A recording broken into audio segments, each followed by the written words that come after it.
El siguiente programa tiene clasificación O de opinión. Esta emisora no se responsabiliza por los comentarios emitidos en este espacio. Aquí empieza el programa de opinión donde se analizarán los hechos más importantes de la semana con los mejores analistas. Bienvenidos a Descifrando con Thalía Flores.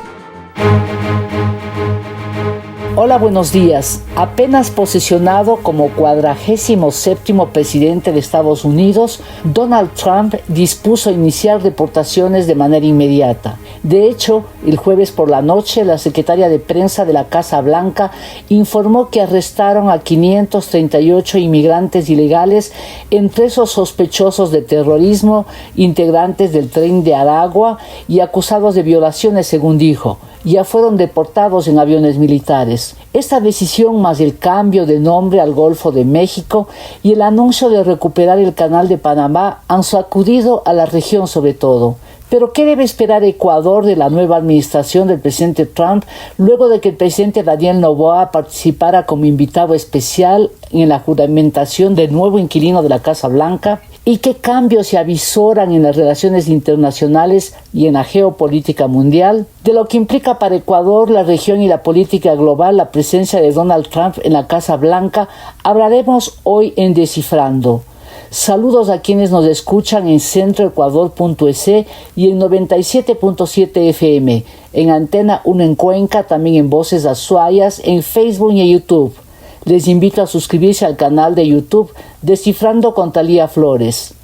Gracias a los panelistas que nos acompañan hoy, el doctor Arturo Moscoso, director de la Escuela de Ciencias Políticas y Relaciones Internacionales de la UID, el doctor Esteban Santos, internacionalista, asesor de la Cancillería, docente de la UDLA, y al doctor Alan Catey, experto en temas internacionales. Arturo, quisiera un comentario inicial sobre la presencia del presidente Daniel Noboa en la juramentación del presidente Donald Trump, habiendo sido uno de los pocos mandatarios de la región que asistió a la ceremonia que concitó, eso sí, la atención global, ¿no? La posesión del presidente Trump. Y sobre todo me gustaría que nos comentes qué implica para el Ecuador estas buenas relaciones, sabiendo que Estados Unidos es nuestro socio comercial mayor. Bienvenido, doctor Arturo Moscoso, buenos días. Buenos días, Thalía, gracias por la invitación. Un saludo a Esteban y a Alan y también a la audiencia. Bueno, a mí me parece positivo para el Ecuador que el presidente Noboa haya estado presente, pero no nos olvidemos que hay una elección de por medio, en la cual, a pesar de que el presidente Noboa está encabezando las encuestas, pues no tiene asegurada la reelección, ¿no? Entonces, si es que él se mantuviera en el cargo, pues creo que las relaciones con Estados Unidos van a ser positivas. Pero si es que gana la otra favorita o la otra candidata que encabeza las intenciones de voto, pues me imagino que la relación se complicará, ¿no? Justamente por los antecedentes que tenemos de las relaciones con Estados Unidos cuando ha gobernado la Revolución Ciudadana. En todo caso, me parece nuevamente positiva la presencia del presidente Noboa. Como tú bien has dicho, Estados Unidos es nuestro principal socio comercial y tenemos que cuidarlo. También ahí hay un tema que hay que tomar en cuenta, que es la declaratoria de organizaciones terroristas a los carteles de la droga, y recordemos que a los carteles de la droga mexicanos, y recordemos que las bandas delincuenciales que están en el Ecuador, los GDOs como se les conoce, son brazos armados de esos carteles. Y eso será importante, creo yo, en la medida de la ayuda que pueda dar Estados Unidos al Ecuador en el combate al narcotráfico y a estas bandas, ¿no? Entonces, sí, en líneas generales, pues encuentro positiva la presencia de Daniel Noboa en la posesión de Trump, ¿no? Gracias, Arturo Moscoso. Esteban, la misma pregunta, pero con énfasis quisiera en lo que se podría esperar si hay en verdad una relación directa entre los presidentes de los dos países, Ecuador y Estados Unidos, y de hecho Me gustaría el comentario también de que Ecuador no esté en la lista de los países que fueron mencionados para hacer las deportaciones casi de inmediato, ¿no? Como comenzaron, ahí está Brasil, Honduras, Guatemala, México, India, El Salvador, Haití, China y Venezuela y Pakistán. Bienvenido, doctor Esteban Santos, buenos días. Muchísimas gracias, querida Talía, y para mí es una honra estar con Alan y con Arturo en este espacio. Mira, creo que estamos todos de acuerdo en que el que Daniel Noboa haya estado en los Estados Unidos, sin más, es algo positivo. Sobre todo cuando reconozcamos que los Estados Unidos no tienen esa tradición. Son 2 siglos que esto no se había dado, pero claro, tenemos un presidente Trump que es una persona muy disruptiva y decidió poner su propia agenda, y dentro de esta propia agenda no estuvo el presidente de Francia o su aliado alemán, no estuvo el canadiense, llegó a estar su amigo personal, el presidente Milei, y estuvo Daniel Noboa, y estuvo en la primera fila. Entonces, repito, eso para mí es algo no menor, así como cuando fue el tema de la embajada en México, que yo fui muy extremo dentro de mi comentario en contra. Esto es algo que yo lo tengo que resaltar como muy positivo. Dicho eso, verle a la canciller ya con una foto con el señor Marco Rubio, por supuesto que ayuda, y manda un mensaje muy claro del tipo de relación que se quiere tener y a quién le está apostando a los Estados Unidos. Ahora bien, se anunció, como muy bien lo estabas diciendo, Talía, que hay pues esta primera lista de deportaciones, esta nueva política de Trump, y hay una primera salida, la primera salida que va a tener el presidente Rubio, que se va a Panamá y algunos países de Centroamérica. Muchas personas dentro del Ecuador estaban intentando justamente que el secretario Rubio venga al Ecuador. Yo en lo personal me opongo, y me opongo inicialmente, ¿por qué? Porque creo que esta primera salida de Rubio no es una salida necesariamente amistosa. Recordemos todo el problema que está teniendo la retórica del Canal de Panamá y las intenciones que tiene Trump de alejar a China. Entonces, mantener una buena relación con el hegemón, con nuestro principal socio comercial, que por supuesto es importantísimo, y como muy bien lo dijo Arturo, de esto va a determinarse qué pasa en las elecciones. Si regresa el socialismo del siglo XXI, doña Luisa no solo que dijo cómo sería un poco la relación con los Estados Unidos, sino que expresamente que su principal asesor sería el expresidente Correa, una persona que hoy por hoy ha sido declarada como no elegible a los Estados Unidos. Entonces sería muy difícil hablar de cooperación, de seguridad, de estrategias conjuntas con un país en donde, insisto, el principal asesor ni siquiera podría presentarse en ese país. Y por último, en el tema puntualmente de las deportaciones y lo que tiene que ser el tema migratorio, este es un tema muy sensible para el Ecuador. Todavía estamos viviendo una ola migratoria hacia afuera, y veamos temas regionales. O sea, el dictador Maduro se consolidó en el poder. Esto quiere decir que se puede consolidar también una nueva ola migratoria de venezolanos, la diáspora venezolana, que intentarán llegar al norte, pero si no pueden llegar al norte, muy probablemente tengamos nuevamente una migración hacia el sur, y por eso es que los países latinoamericanos tienen que estar claros en esto. Concluyo diciéndoles que esta idea de seguir enemistados con México tiene que cambiar de inmediato. Somos primos hermanos, pero tenemos intereses en conjunto muy fuertes, y este tema de la migración de los ecuatorianos que son detenidos en frontera, en una frontera caliente, con todos los peros, con toda la ayuda que nos pueda dar Suiza, no es menos importante recalcar que cuanto antes ojalá se pueda solventar ya y restablecer las relaciones diplomáticas con este hermano país. Muchas gracias, Esteban Santos. En verdad están diciendo cosas muy interesantes y que yo me voy a abstener de comentar porque quiero en verdad que digan ustedes, ¿no? Pero claro, va a depender lo que pase en las elecciones en el Ecuador. Alan, buenos días. Yo quisiera en cambio que tú respondas un poco más, abriendo más el abanico de cómo ha sido la primera semana del nuevo gobierno de Donald Trump y qué puede esperar Ecuador, que recibe importantísimas remesas. Se cerró 2024, se estima que llegaron 6,000 millones de dólares, y de eso casi el 75% de esas remesas son de Estados Unidos. ¿Qué significa el nuevo gobierno con lo que hemos dicho, ese acercamiento que existe, esa conexión que existe entre los gobiernos de Daniel Noboa y Donald Trump? Bienvenido, Alan Cate, y buenos días. Buenos días, Talía, muchas gracias, y qué gusto estar con Esteban y Arturo. Un saludo a tu audiencia también. Creo que la coincidencia en cuanto a la conveniencia de la visita del presidente Noboa a la posesión en Washington es evidente, ¿no?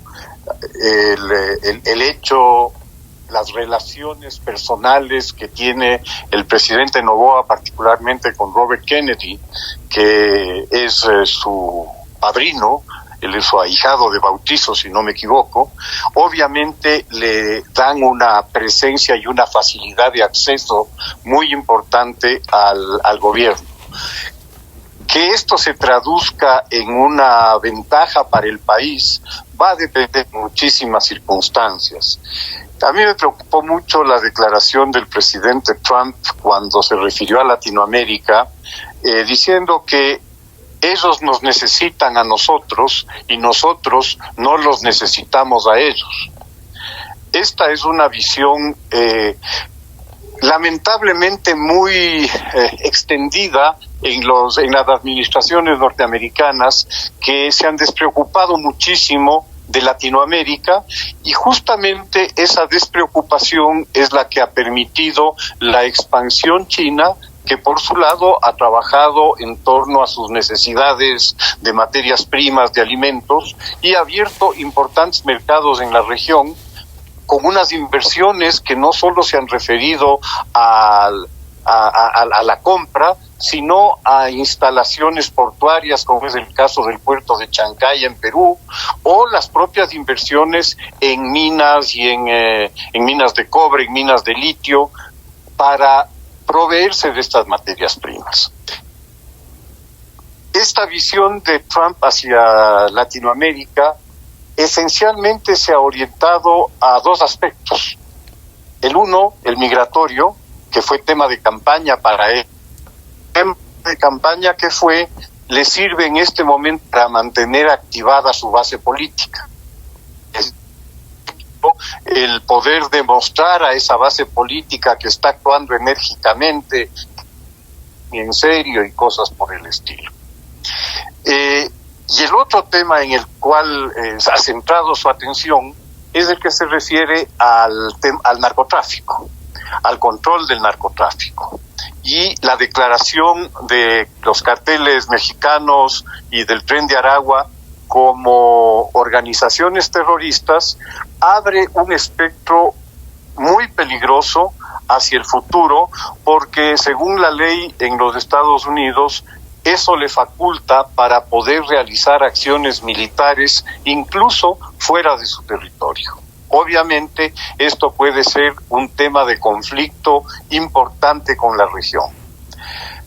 Sobre este tema, sí quisiera ahondar un poquito por la importancia que tiene la mención que se hacía de estos grupos criminales mexicanos con sus afiliaciones locales, y que un poco estamos enfrentados a una guerra interna, según propias declaraciones del gobierno, con los grupos narcotraficantes en el Ecuador.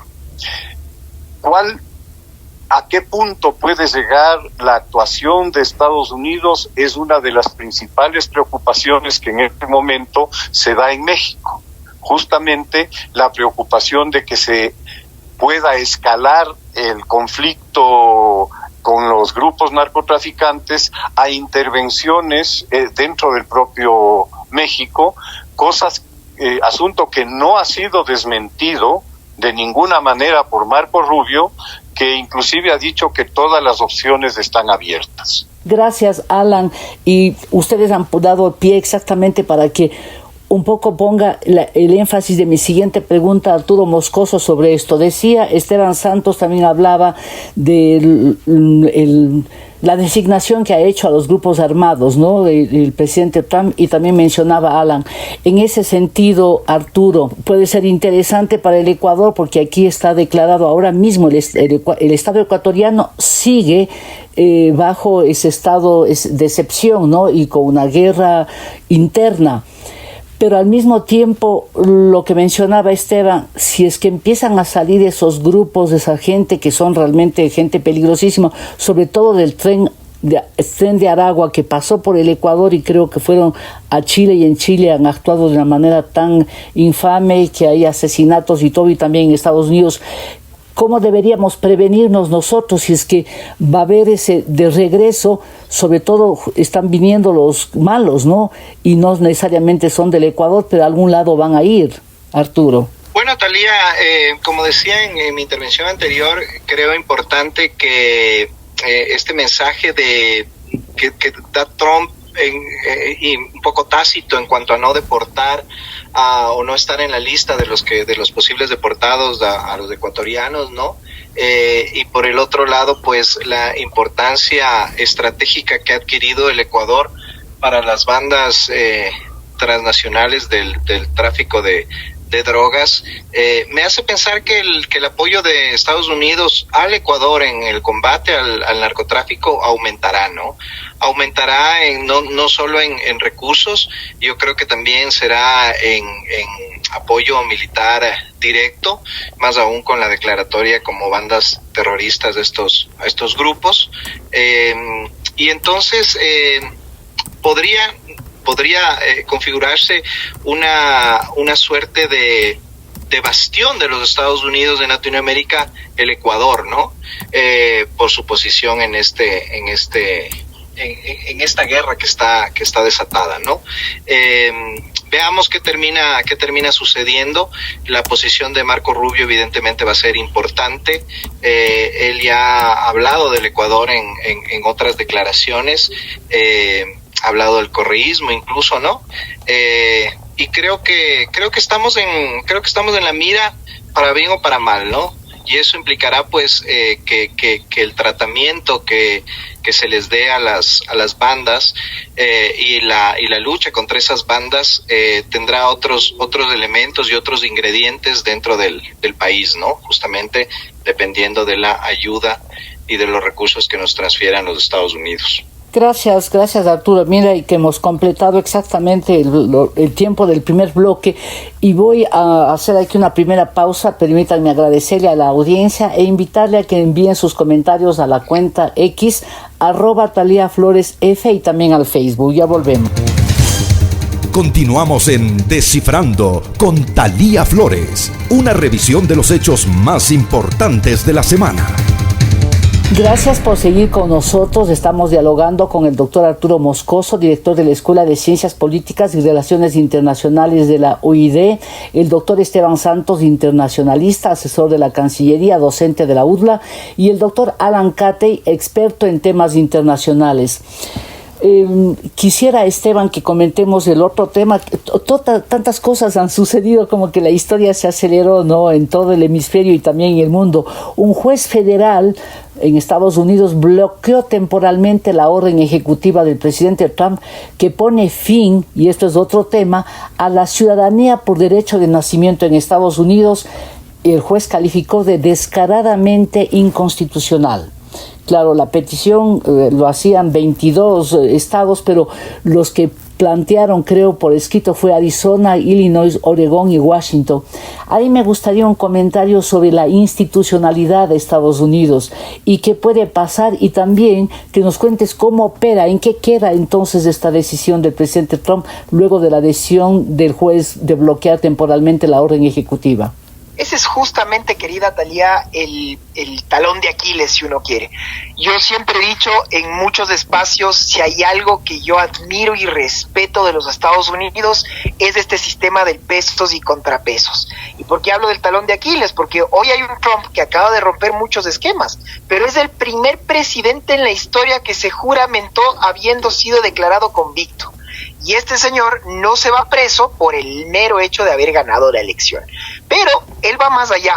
Y él, como me decía, me acuerdo en otro espacio, Carlos Vera, estas posiciones maximalistas que él siempre tiene, porque pide que se le devuelva el canal de Panamá o que se le entregue Groenlandia. Y la lógica es tratar de llegar a un punto medio, ¿no? Entonces, claro, Thalía, tú me haces una pregunta muy interesante con respecto a los decretos ejecutivos que ya fueron bloqueados, pero no cualquiera, porque el señor Trump cree que con un decreto ejecutivo puede irse por encima de su constitución. Entonces, Talía, como bien decías, es que la respuesta del juez no puede ser otra, es groseramente inconstitucional. Este hecho del ius solis, o sea, ¿qué es lo que se le hizo? Los Estados Unidos para mí es un país que son potencia gracias a su multiculturalismo, gracias a entender que es un país que nació de la migración. Para mí, ¿cuál es la diferencia? Que por qué los europeos no han logrado tener esta lógica de tener, por ejemplo, franceses que si bien nacieron en Francia, no hablan ni siquiera el idioma, no se han logrado integrar, y los problemas muy graves que están pasando a causa de estos problemas del multiculturalismo. Yo creo que los Estados Unidos es el mejor ejemplo de cómo una persona que nació ahí se siente norteamericano, es parte del soft power, de la cultura, del Super Bowl, de la comida rápida, en fin, y se sienten parte de un sistema. Ahora, el momento en el que el señor Trump manda un decreto ejecutivo en el que dice que ya no se puede más ser norteamericano por el solo hecho de haber nacido ahí, se está yendo en contra de la Constitución. Eso es ilegal, eso no se puede hacer, pero ya estamos viendo que no es solo sobre esto, él ya le declaró la guerra a los cárteles mexicanos, pero él sacó a colación una normativa de finales del 1700, en donde son estas leyes que van quedando un poco en la historia y nunca fueron derogadas. Sí, es una potestad que tiene el Ejecutivo cuando están en guerra.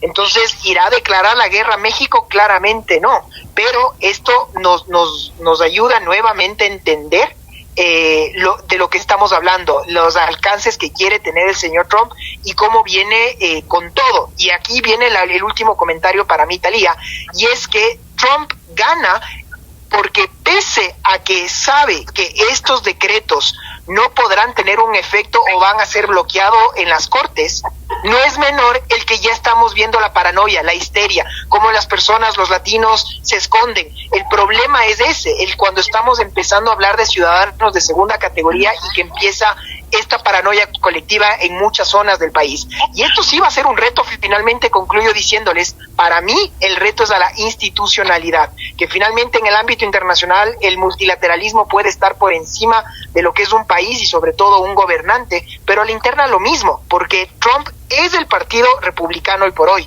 y los republicanos controlan tanto la Cámara Baja como la Cámara Alta, y asimismo se encargaron de poner una de las Cortes Supremas más conservadoras en la historia reciente de los Estados Unidos. Por eso mi conclusión, Talía, es que por lo menos de aquí a 2 años, cuando se den estas primeras elecciones de medio término, yo creo que hay un Donald Trump que tiene una suerte de patente de corso, y ya lo estamos viendo. Por eso ya no se guardan las formas, ya no se guarda en el discurso, y eso sí puede ser un tema muy, muy delicado por la impronta que está imponiendo hacia afuera y a la interna también. Gracias, doctor Esteban Santos, pero igual ha tenido el primer revés, Alan, esta semana, que es la semana de estreno de su presidencia, el presidente Donald Trump, porque, claro, hay una institucionalidad, como decía. Los jueces dicen que este decreto de Donald Trump choca con la 14ª enmienda de la Constitución, que garantiza desde 1868 la ciudadanía a cualquiera que nazca en el país sin importar el estatus migratorio de sus padres. Yo preguntaba y te pregunto, Alan, ¿en qué queda después de lo del juez? Porque se dice bloqueó temporalmente, dice, ¿no? Así se refieren las informaciones que vienen desde Estados Unidos. ¿Qué tiempo va a permanecer así, o tiene alguna otra posibilidad de maniobra el presidente para que se ponga en vigencia su cambio constitucional, o en qué queda? Bueno, el tema institucional en Estados Unidos, yo personalmente lo veo muy, muy afectado. Y para muestra un botón, tanto el presidente Biden, el expresidente Biden, como el presidente Trump, en un periodo de un mes, han indultado a como 3,000 o más personas por los crímenes más diversos, por las ofensas más diversas, entre otras por un atentado contra la democracia en los Estados Unidos que se suscitó en enero del año 2020. Esta agresión a la norma, a la ley, valiéndose del recurso del indulto, que efectivamente existe, pero que es un concepto que está reservado para ciertas cosas y no para indultarse a la familia, no para indultarse a los primos, a los socios, sino para situaciones excepcionales. A los indultos preventivos. Sí, y ha sido abusado terriblemente por ambos, por el presidente saliente y por el presidente entrante. En cuanto a la disposición legal, evidentemente es una violación constitucional porque la 14ª enmienda, que es una norma constitucional superior, establece este derecho, que no puede ser derogado por el presidente de la República. Él no lo puede hacer por sí y ante sí por medio de un decreto ejecutivo. El bloqueo que se está estableciendo en las Cortes era previsible y es un tema que va a tener una larga duración, entre apelaciones, entre contraapelaciones, entre la discusión que va a llegar eventualmente a la Corte Suprema, que tendría que ser la que finalmente resuelva la inconstitucionalidad o la constitucionalidad del decreto. Esto va a tomar un largo tiempo. Nuevamente creo que es el juego que está haciendo Trump para mantener activa a su base política, que su base política sienta que él está actuando y que está siendo bloqueado por el establishment. Esa es un poco el mensaje que Trump estaría enviando a través de estas decisiones, y no solo a través de estas decisiones, sino también de toda esta serie de, llamémosles, amenazas o propuestas que ha formulado respecto del Canal de Panamá, respecto de Canadá o respecto de Groenlandia. Uh-huh. Lo que vemos es una acción, yo me atrevería a decir, de distracción en este primer momento. Gracias, muchas gracias, Alan. Y claro, entonces la conclusión es que esta orden ejecutiva queda en el limbo mientras tanto, ¿no? Porque no puede enmendarse una constitución simplemente con una orden ejecutiva, es que además es como contradictoria con su propia institucionalidad, que es la que le ha salvado un poco a Estados Unidos. No sé, Arturo, si quieres comentar sobre esto. Pasamos al otro tema, es que hay tantas cosas que quiero que ustedes aborden para que la audiencia tenga más o menos un panorama de qué es lo que ha hecho el presidente Trump en esta primera semana y qué es lo que vendría. Y quiero justo algo que mencionaba Alan Carter en el primer bloque, la presencia de Marco Rubio, siendo de origen latinoamericano, descendiente de cubanos, es el primer secretario de Estado, ¿no?, de origen latinoamericano, y él ha tenido unas posiciones cuando fue senador muy fuertes contra Cuba. Estuvo también, recordemos, de visita aquí en Quito, y también obviamente tiene unas críticas enormes contra Venezuela y contra el gobierno, tanto que el que fue de Chávez contra de Maduro, aunque hasta ahora de Estados Unidos no hemos visto así una cuestión categórica, ¿no?, hacia Venezuela.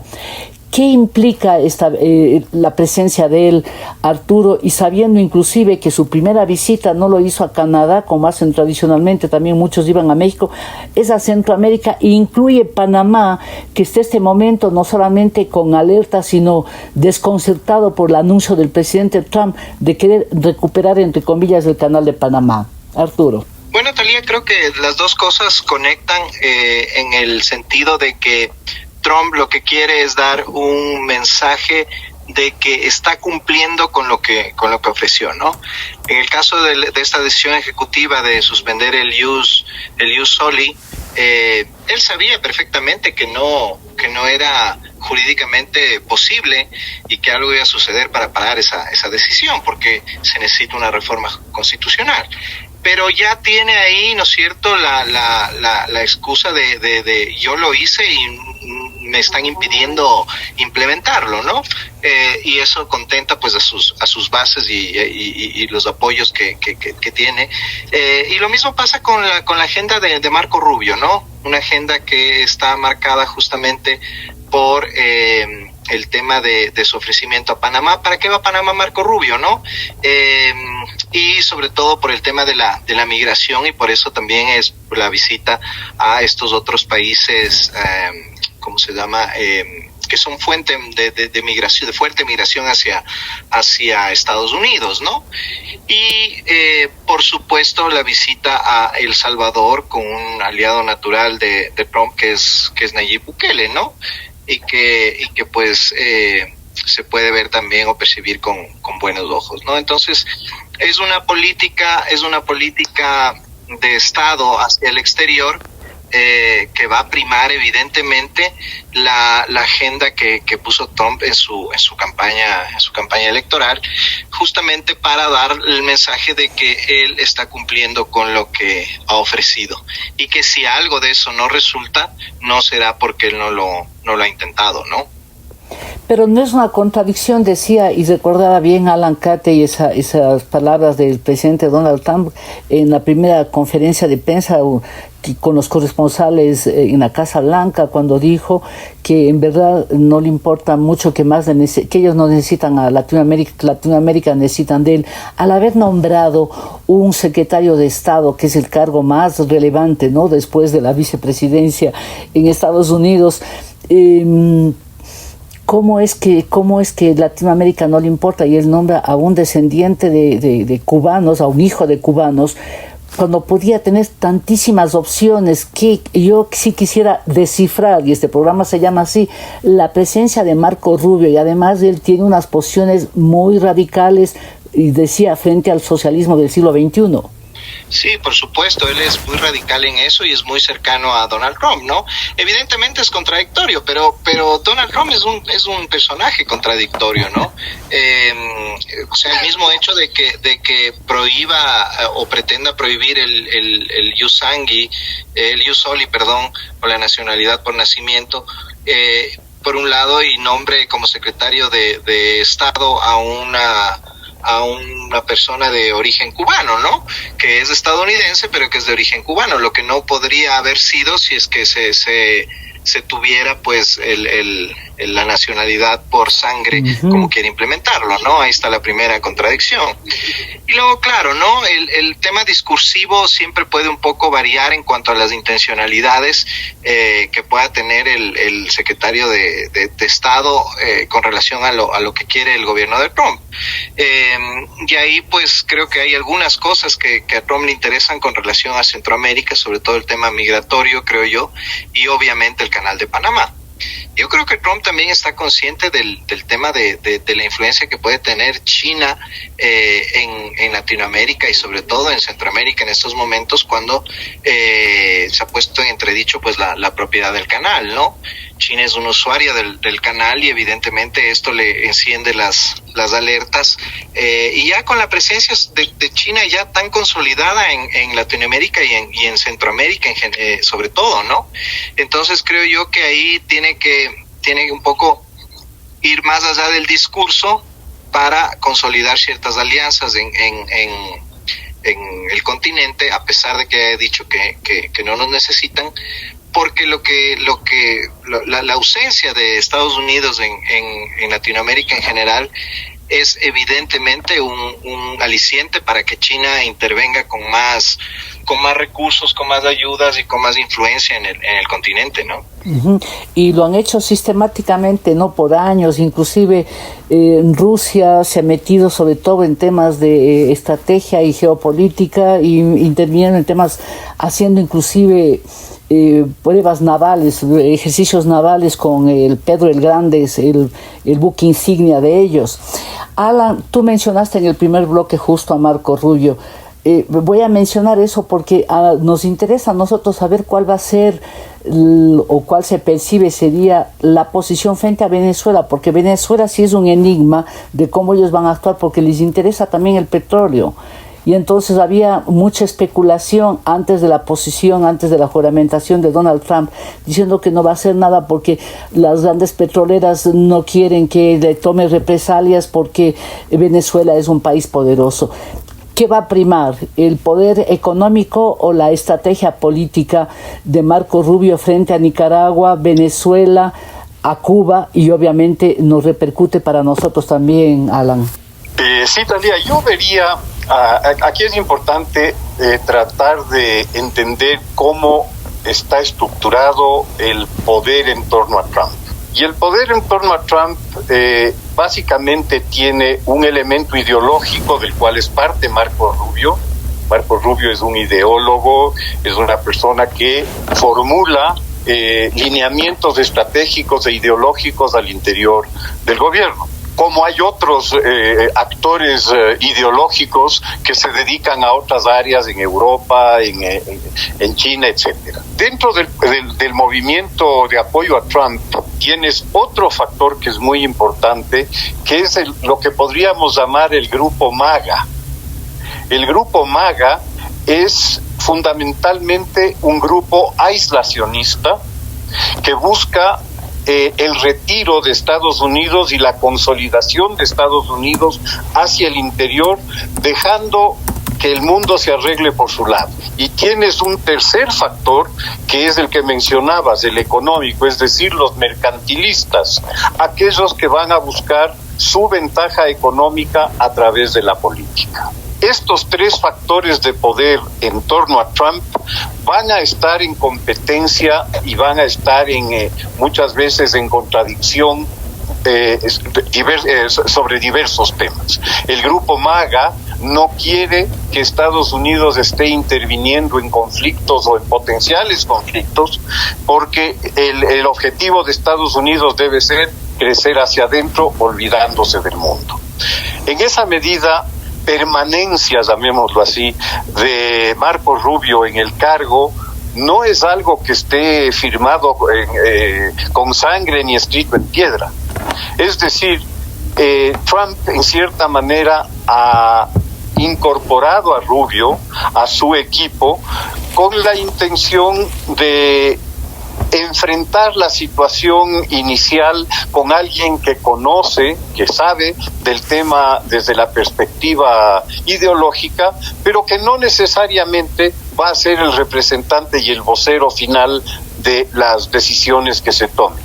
No se sorprendan que el uso de lo que llamamos enviados especiales se vuelva realmente la forma en que se administre la política exterior norteamericana, y que incluso esto dé lugar a una no muy lejana separación de Marco Rubio del cargo.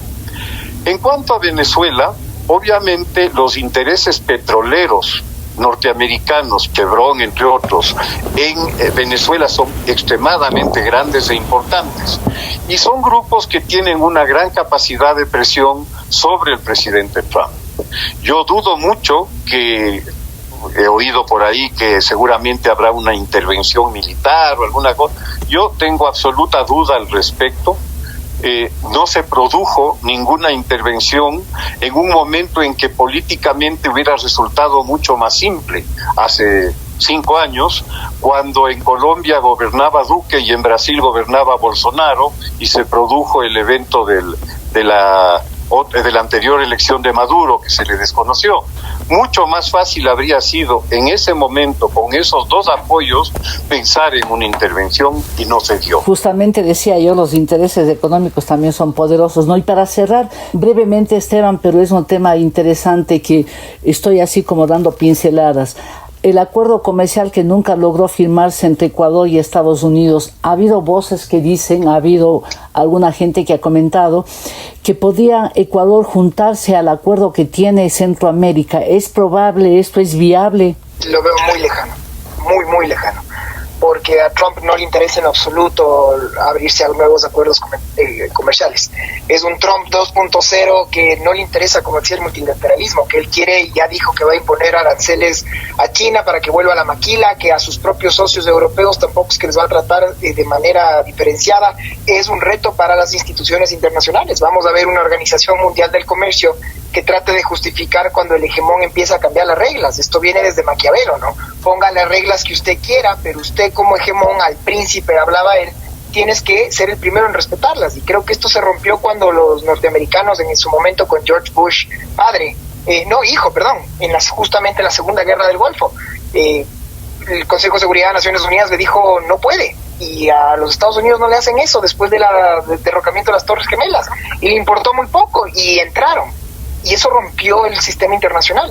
Y ahora, Talía, regresemos a ver, bueno, cómo está Libia, cómo está Siria, el Medio Oriente, Ucrania, En fin, ese es el ejemplo que se dejó con la impronta cuando el hegemón rompió esto. Entonces, ¿vamos a tener un acuerdo comercial? Repito, no. Ese momento, como se dice en inglés, that ship has sailed. Lo que sí es importantísimo entender es el tipo de gobierno que vamos a tener, porque una cosa será, fíjense muy claramente lo que hizo Trump en su posesión, solo quienes ideológicamente están alineados conmigo son los que, como lo dijo también Marco Rubio, si tenemos los intereses alineados estamos dispuestos a cooperar, de lo contrario pues el puertazo. Colombia era el socio estratégico y así lo firmaron antes de que salga el presidente Duque, y fíjense en el personalismo en las relaciones internacionales, pues ahora con Petro está congelado. Es una oportunidad de oro el que el Ecuador, esa ventana que se pudo dar con la canciller, con el presidente estando ahí, y veamos qué pasa en febrero, ¿no? Y si es que logramos abrir la puerta. De lo contrario, el Ecuador sigue siendo el único país que tiene una salida a la cuenca del Pacífico, que no tiene un acuerdo comercial con los norteamericanos, y sigue siendo ellos nuestro principal socio comercial. Por eso la importancia de entender, Talía, para mí, el pragmatismo en las relaciones internacionales. El acuerdo está muy lejano, en mi criterio, espero estar profundamente equivocado, pero eso no quiere decir que no podemos tener una buena relación y basados en estos principios, como lo digo, del pragmatismo.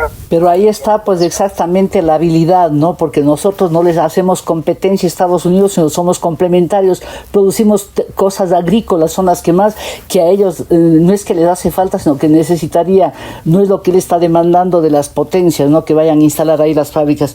Magnífico, permítanme hacer aquí una nueva pausa, les agradezco por estar con nosotros y les recuerdo a la audiencia que Descifrando puede ser escuchado en 97.7 FM, en centroecuador.es, en Antena 1, en Voces Azuayas y en YouTube.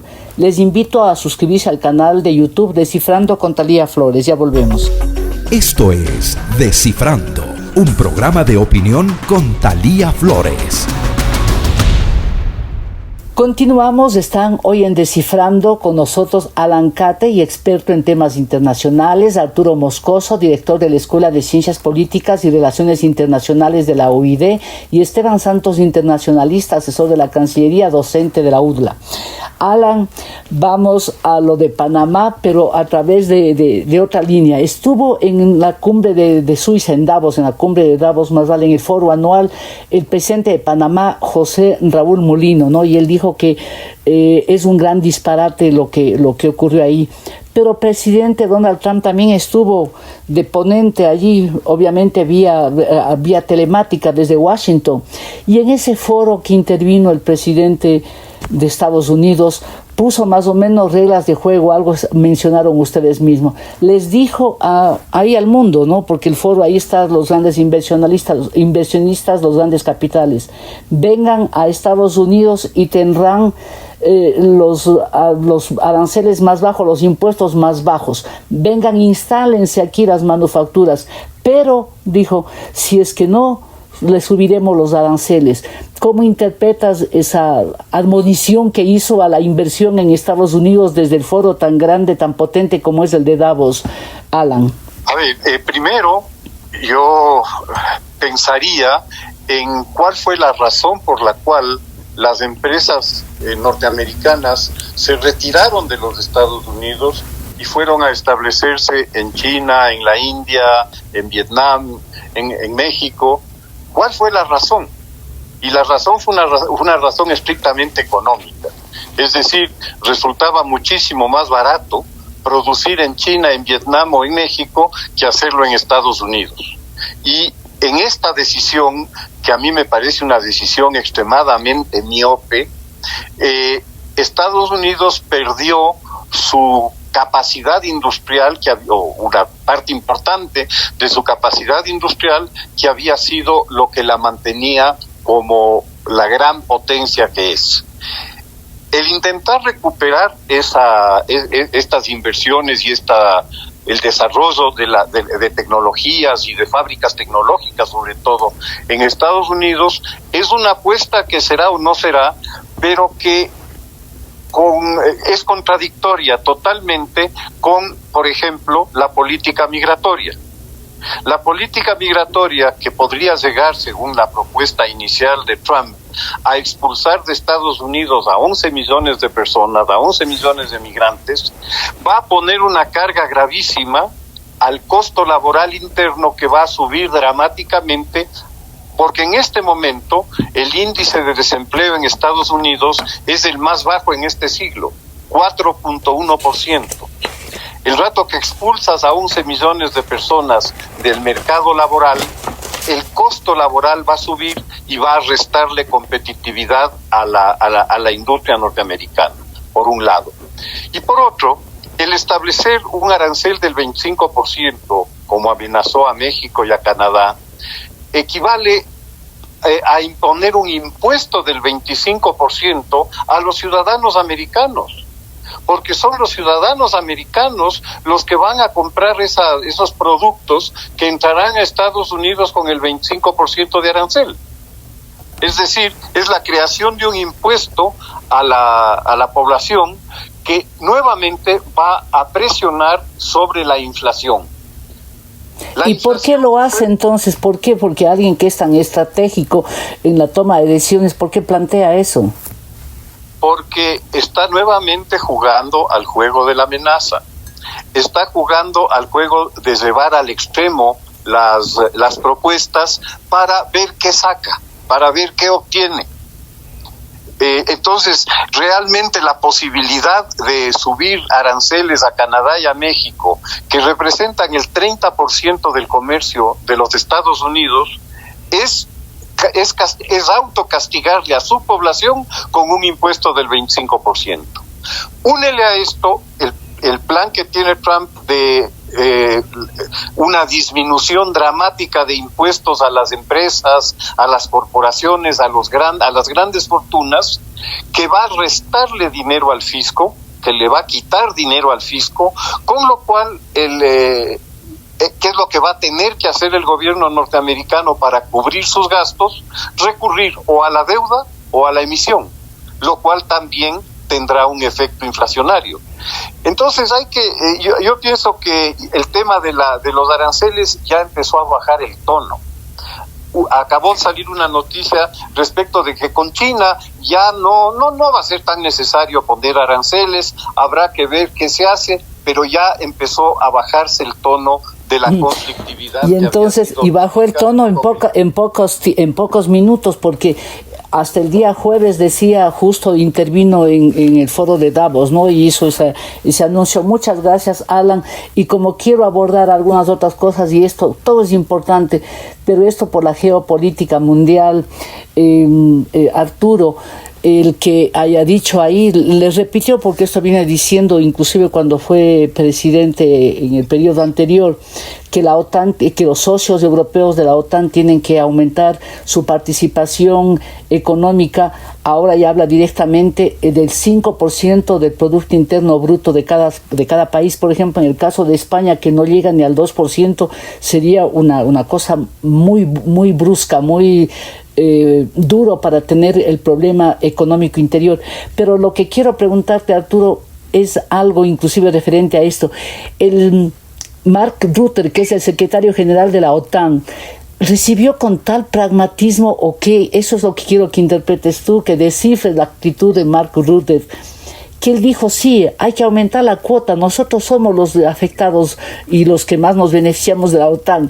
¿Cómo interpretas esa actitud? Porque hace 8 años, cuando planteó eso Donald Trump, Europa empezó a tener problemas, ¿no? Pero que ahora le reciban así de esa buena manera, ¿cuál es la interpretación, Arturo? Bueno, Thalía, creo que todo lo que se ha hablado acerca del proteccionismo de Trump se refleja también en esta posición frente a la OTAN, y me parece que la respuesta de Europa ya se la veía venir, ¿no? Cuando Trump ya empezó a decir esto en la campaña, ya los líderes europeos dijeron, okay, ¿no? Vamos nosotros a financiar entonces también la OTAN como nos corresponde, ¿no? Y creo que lo que quieren mostrar es una suerte de independencia de los Estados Unidos, ¿no? Es decir, mandar el mensaje de no te necesitamos, ¿no? Nosotros podemos también valernos por nosotros mismos en el tema del Tratado del Atlántico Norte, tenemos los recursos para hacerlo y vamos a hacerlo, ¿no? Y claro, como ya venía en campaña la amenaza, pues estaban preparados para que eso suceda, ¿no? Veamos cómo se termina de concretar.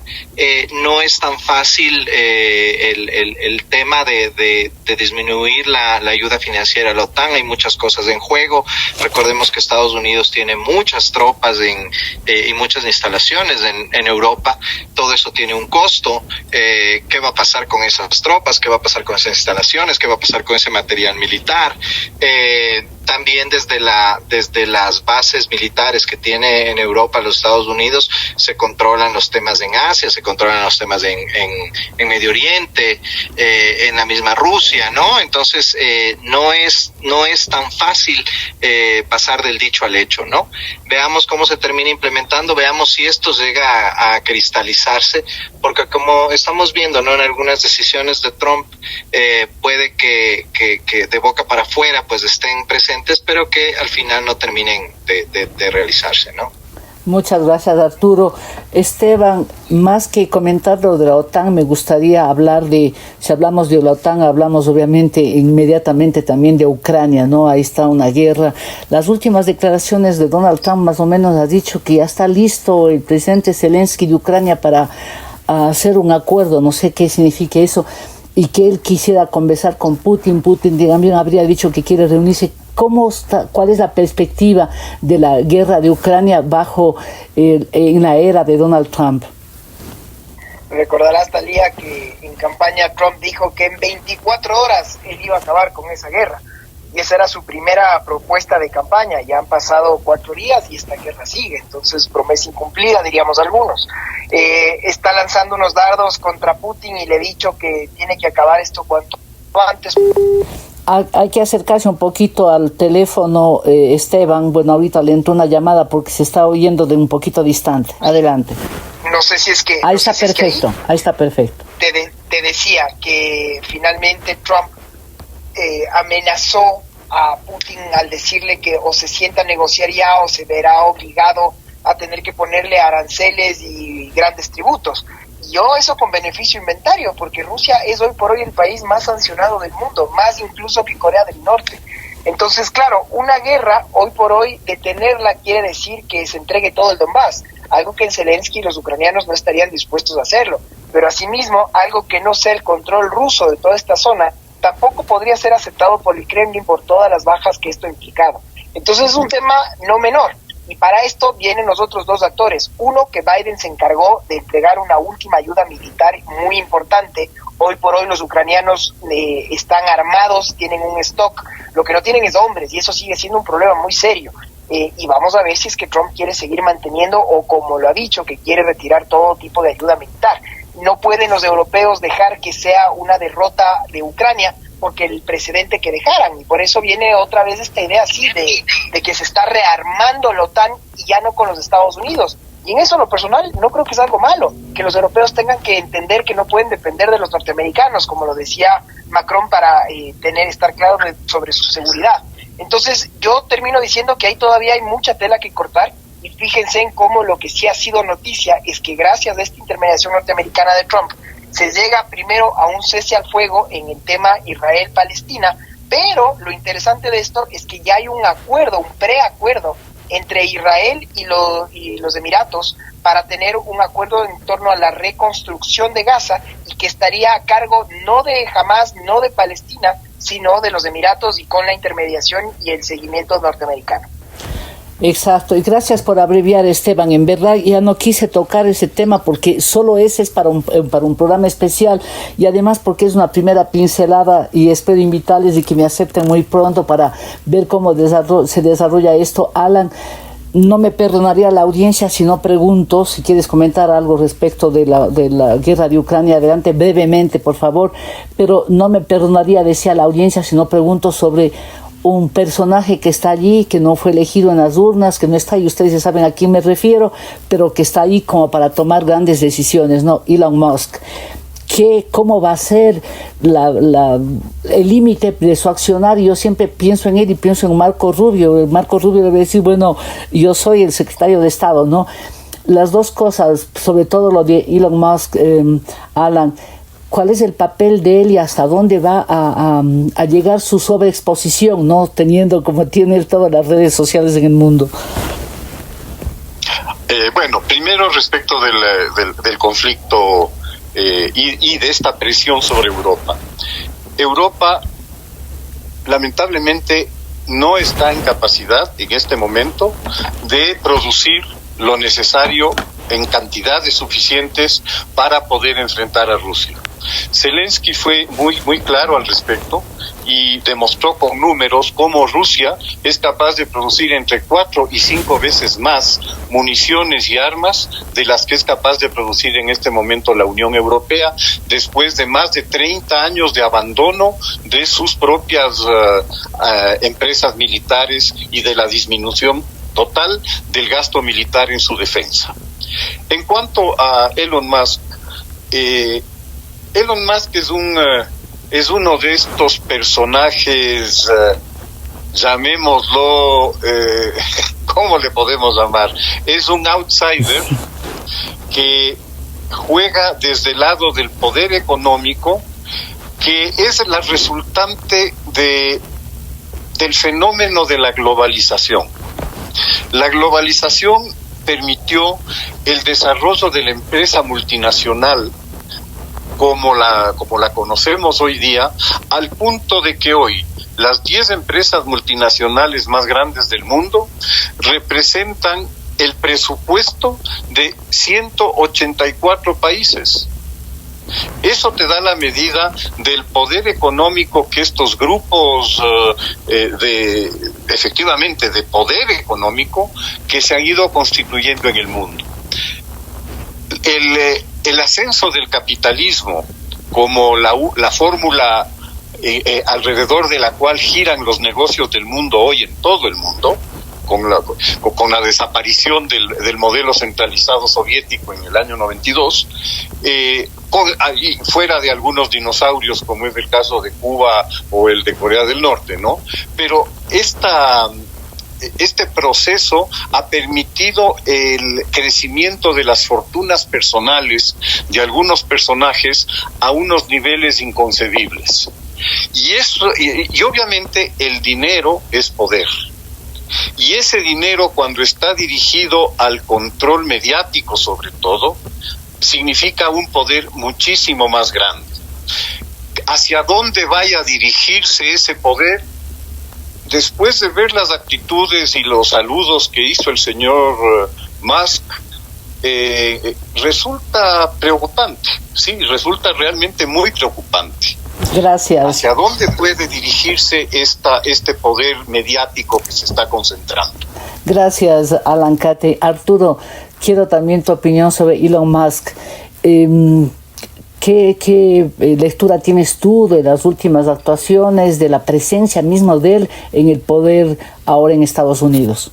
Talía, a mí me preocupa mucho la presencia no solo de Elon Musk y su influencia en las decisiones que pueda tomar Trump, sino también la presencia de otros y la influencia de otros magnates de la tecnología como Zuckerberg o Jeff Bezos, ¿no? También estuvo, me parece, el dueño de TikTok y de Google. Entonces sí es como preocupante esta relación que puedan tener.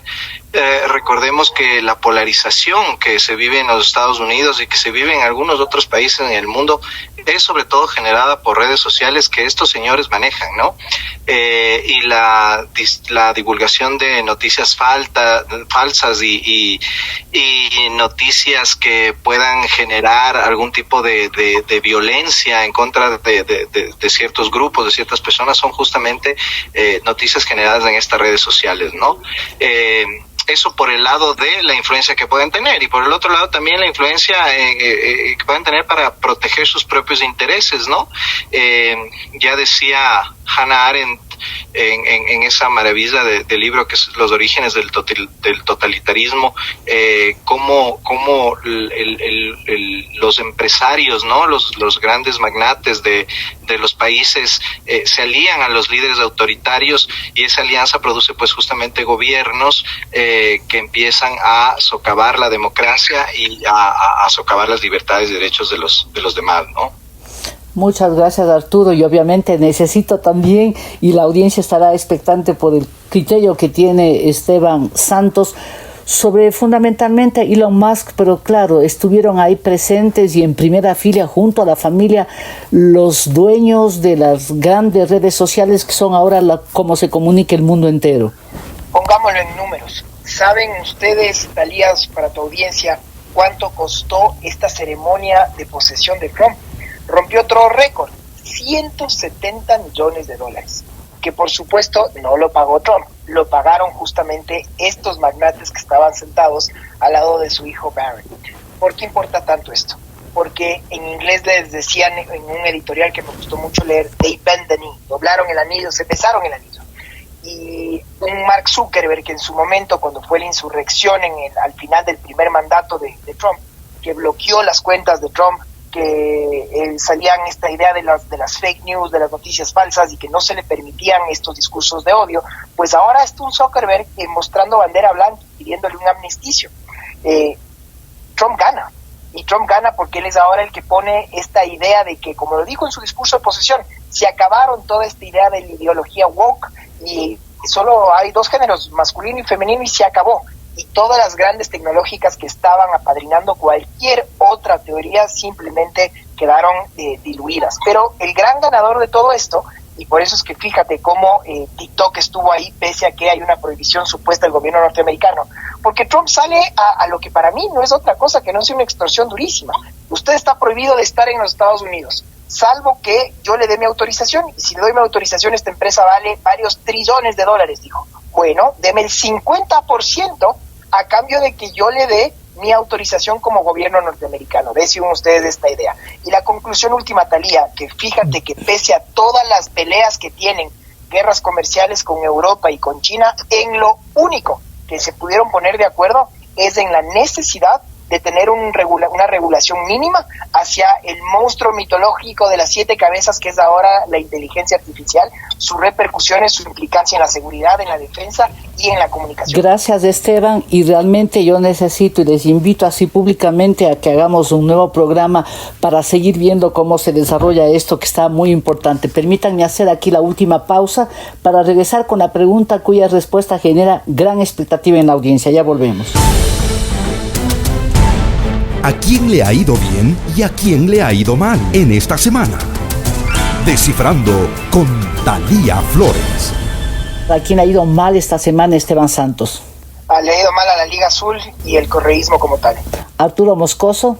Creo que le ha ido mal a la Liga de Quito con la salida de Ezequiel Piovi. Alan Catey. Yo creo que le ha ido mal a la democracia en el mundo de una manera muy general. Y para que nos quede un sabor agradable para el fin de semana, ¿a quién ha ido bien, Esteban Santos? Creo que Lavinia Balbonesi, que se posiciona como un ícono de la moda en el país y en el mundo. Arturo Moscoso. Creo que le ha ido bien a Daniel Noboa con su presencia central en la posesión de Trump. Alan Catey. Coincido con Arturo. Creo que la presencia de Noboa en la posesión fue un hito. Gracias a los panelistas que han estado hoy con nosotros en Descifrando y a ustedes, amigas y amigos, por su fidelidad. Envíen sus comentarios a la cuenta ex @TalíaFloresF y también al Facebook. Les espero la próxima semana. Gracias, chao. Aquí termina Descifrando con Talía Flores.